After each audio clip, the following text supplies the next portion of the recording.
Welcome folks, I'm Jaby Koay, and today we're going to look at Honest Trailer's Star Wars The Last Jedi from Screen Junkies. Just for full disclosure, I actually really enjoyed Star Wars The Last Jedi. I know that there's a number of fans, devout fans, who did not like it. I found a way to set aside the problems that were in the film to just enjoy it for what it is, but that's me. I went into it wanting to love it, and I loved it, so I had a good time. I know that there are problems with it. I am not ignoring that, and so I am looking forward to all the things that they're gonna pounce on in this Honest Trailers. By the way, if you ever wanna recommend things for me to review, to look at, to react to, you can follow me on my social media. That's all somewhere over here. I don't know where I'm gonna put it, but it's gonna be on the screen somewhere, hopefully not in front of my mouth.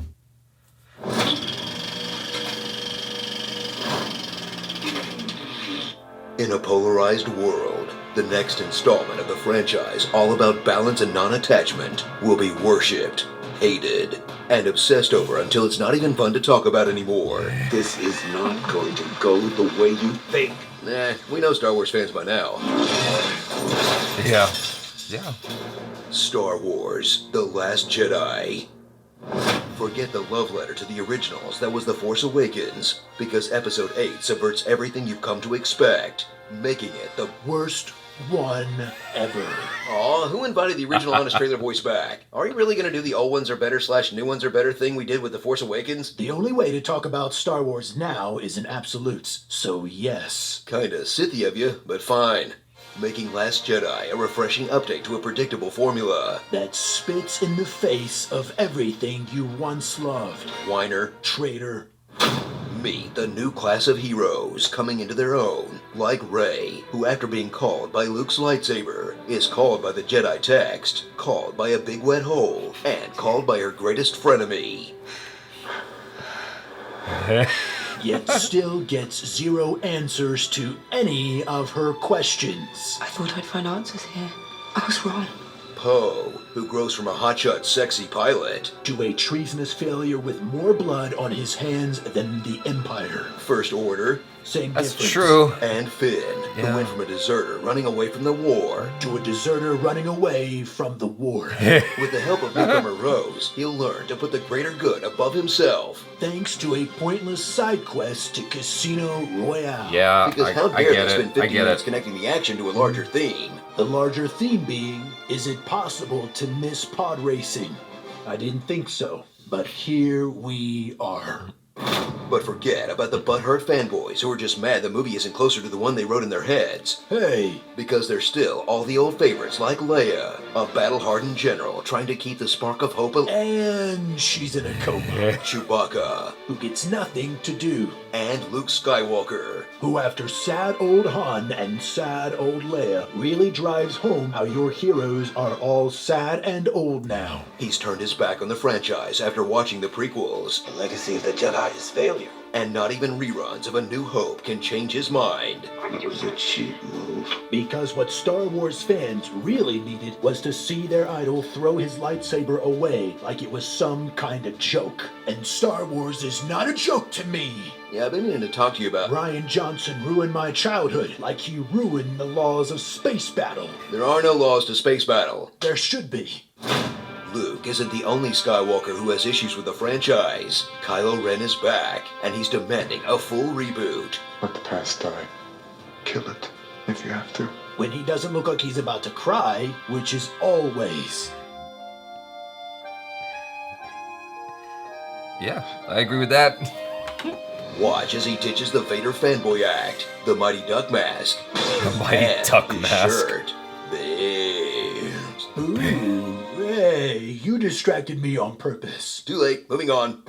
Get ready for truly unexpected answers to the puzzles of Episode 7. That can only be answered by asking, what are the most disappointing answers to the puzzles of Episode 7? Like who are Rey's parents? Nobody. Who is Snoke? Some dead guy.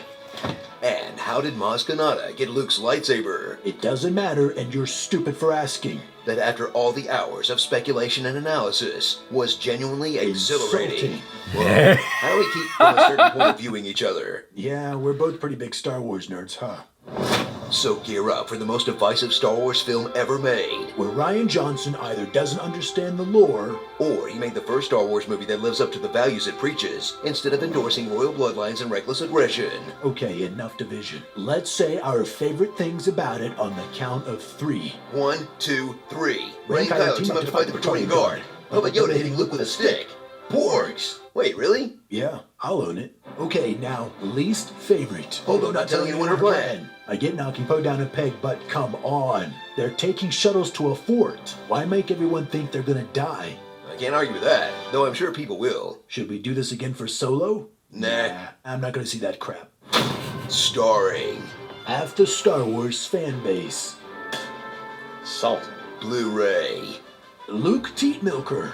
Carrie Poppins. Carrie Finn Poppins. the Human.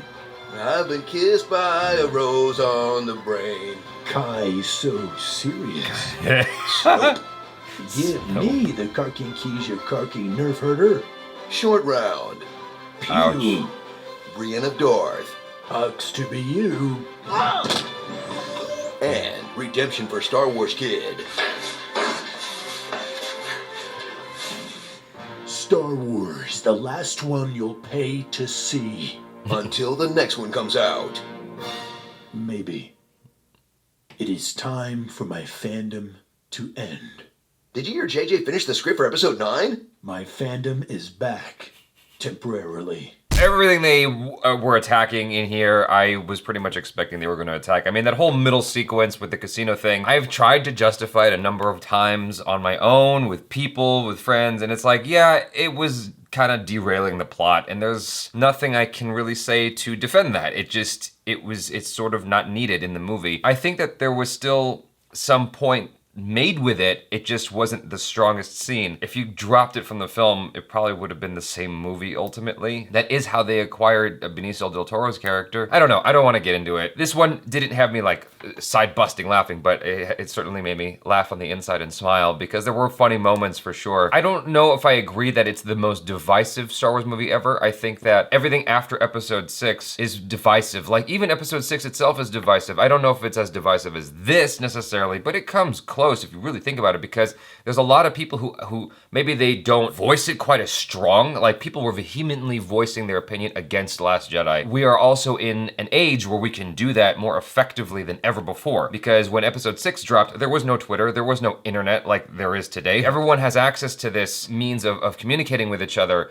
like never before. And so when episode 6 dropped, there was a lot of people who were upset about the Ewoks and didn't like Return of the Jedi because of the Ewoks. If Return of the Jedi dropped today, can you imagine how people would have responded to it on the Twitter and on, whatever, on the internet, just in general, and just kind of like going bananas about the Ewoks and how angry they would be and how it doesn't even compare to Empire that Strikes Back? I think you'd get the same kind of response that, Last Jedi got. Episodes 1, 2, and 3, kind of the same thing. The internet wasn't as available to everybody as it is today. Now with your phone, you can launch your opinion into the world. Episodes 1, 2, and 3, it's like we all kind of agreed they were bad, but now you're seeing this resurgence. So now the divisiveness isn't immediate. It's happening over the span of decades, which is kind of weird, but the divisiveness is still there because you have people who still harbor those ill feelings towards the film, and then there are the apologists for the prequels. You're getting both camps, just not at the same time. And so I feel like all the Star Wars films after Empire are divisive, but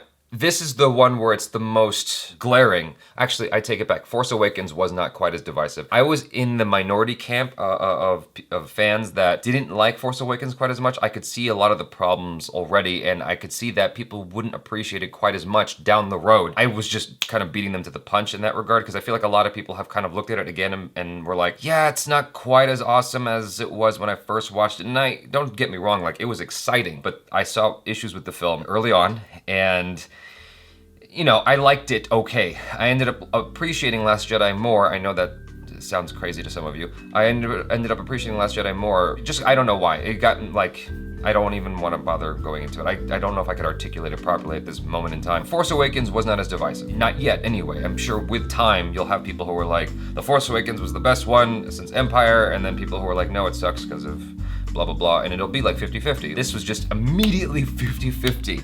So you didn't have, going into it, the newness that Force Awakens had. I think we had a lot more forgiveness towards Force Awakens because it was new. Had Force Awakens' story been like the second installment, I think we would have been a lot more critical of it. But who knows?